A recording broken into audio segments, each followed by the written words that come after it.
بسم اللہ الرحمن الرحیم۔ السلام علیکم دوستو۔ موت کی موت۔ حضور صلی اللہ علیہ وآلہ وسلم نے ارشاد فرمایا کہ جب جنتی لوگ جنت میں داخل ہو جائیں گے تو آواز لگانے والا آواز لگائے گا کہ اے جنت والو، اب تم ہمیشہ زندہ رہو گے، کبھی بیمار نہیں ہوں گے، اور ہمیشہ جوان رہو گے، کبھی بوڑھے نہیں ہوں گے، ہمیشہ عیش و آرام میں رہو گے، کبھی بھی کوئی تکلیف نہیں آئے گی۔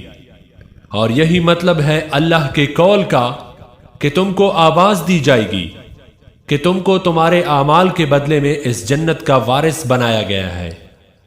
پھر حضور صلی اللہ علیہ وآلہ وسلم نے ارشاد فرمایا کہ قیامت کے دن موت کو ایک مینڈی کی شکل میں لایا جائے گا، پھر جنت اور جہنم کے درمیان کڑا کر کے آواز دینے والا آواز دے گا کہ اے جنت والو، اپنی کھڑکیوں سے جھانک کر دیکھنے لگیں گے وہ، تو پکارنے والا کہے گا کہ کیا تم اس کو پہچانتے ہو؟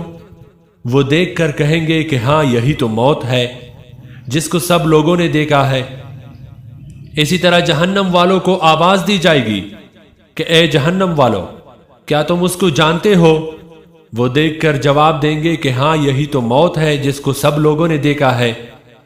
پھر وہ موت جہنم اور جنت والوں کے درمیان سب لوگوں کے سامنے ذبح کر دی جائے گی۔ پھر جنت والوں سے اللہ جل جلالہ فرمائے گا کہ جنت والو، تم ہمیشہ رہو، اب تمہیں موت نہیں آئے گی، اور اے جہنم والو، تم بھی ہمیشہ رہو، اب موت نہیں آئے گی۔ تو اس طرح موت کی موت آ جائے گی۔ باحوالہ بخاری، مسلم، ترمذی، نسائی۔